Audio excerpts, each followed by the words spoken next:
Hey everyone, welcome to This Explainer. Today, we're going to decode 3 fintech events that recently dropped, and honestly, they seem totally paradoxical at first glance. But together, they expose the hidden, completely counterintuitive mechanics of modern finance. We're looking at a landscape right now where the traditional rules of winning and losing have been flipped completely upside down. So imagine you're an athlete. You go out there, you absolutely crush every single individual stat, you set personal records, and yet, the coach benches you. Your team loses the game. Well, this isn't just a sports metaphor. It's exactly what is happening in the financial sector right now. Companies are achieving these massive, long-awaited milestones, but the markets are reacting in ways that just seem entirely backwards. It's a fascinating disconnect, and unpacking it reveals a whole lot about what actually drives value today. To figure out the subterranean business logic, we're going to look at 3 distinct case studies. First, Klarna's profitability paradox. Second, Kraken's stealth bank strategy. Third, Coinbase's power play. And finally, the real prize tying it all together. All right, Section 1, Klarna's profitability paradox. Profitability versus reality. Okay, let's look at the stark, almost comical contrast here. On the highlight reel, Klarna posted a positive net income of $9 million. That is a huge swing from a $53 million loss just a year ago. Revenue hit over $1 billion, which is up 27%.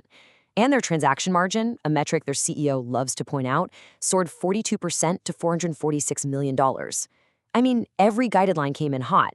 We're talking about a company that was bleeding cash just 3 years ago, now running like a mature, highly profitable business. But look at the scoreboard. The stock violently dropped by roughly 20%. What gives? Well, this just points to the sheer ruthlessness of the market right now.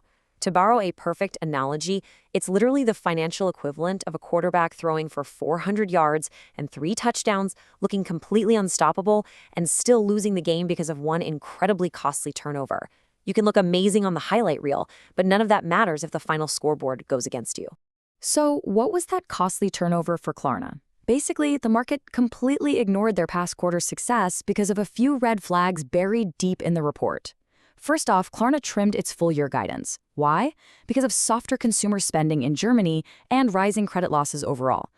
Even with 120 million active users globally across 26 countries, the mere hint of a future slowdown in unpaid debt completely overshadowed their current profitability. The market looked right past the milestone. The big takeaway here is this. Finally being profitable isn't the same as being bulletproof. Investors are grading Klarna entirely on where the puck is going, not where it's been. They aren't looking at the highlight reel of the past 3 months. They are intensely focused on the outlook for the next 12. That's the new baseline for survival. Moving on to Section 2, Kraken's stealth bank strategy, or becoming your bank.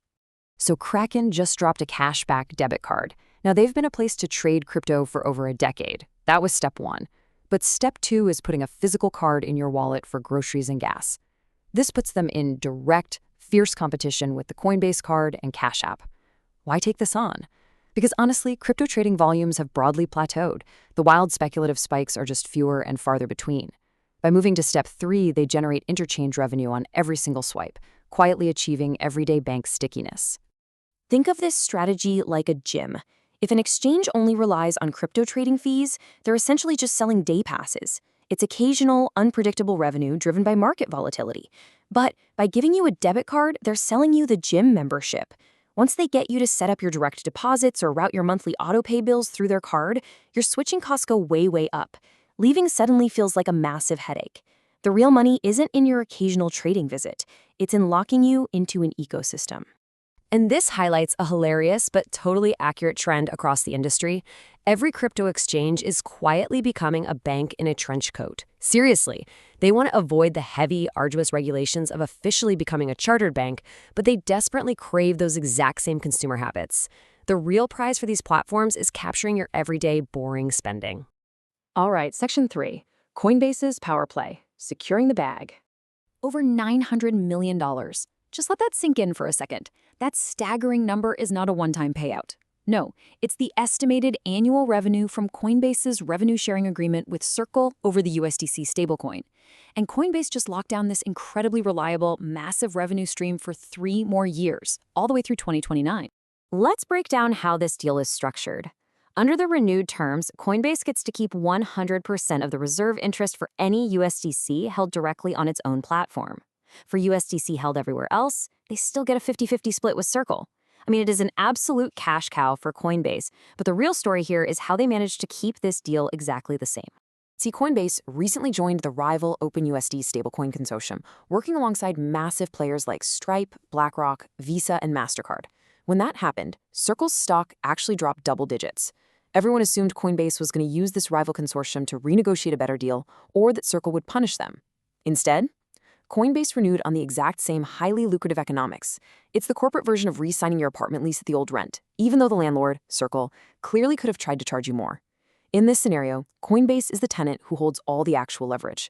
They're just simply too big and too valuable for the landlord to risk losing. And that brings us to Section 4, the real prize, true infrastructure. So, bringing this all together, the crucial point is that, in the modern financial landscape, the old metrics of success can be super deceiving.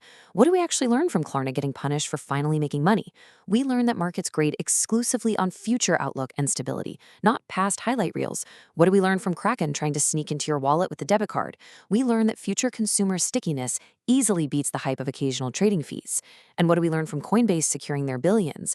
We learn that establishing deep corporate leverage is what actually secures the biggest, most reliable paychecks in the entire industry. It's honestly a fascinating shift in how these massive companies operate. They aren't fighting for your next trade or your next loan anymore. They are fighting to become the inescapable infrastructure of your daily life. So I'll leave you with this question to consider the next time you swipe a card or check your payment app. Knowing this hidden logic, who actually holds the leverage in that transaction? Thanks for joining me for this explainer, and remember to keep your eyes on the scoreboard, not just the highlight reel.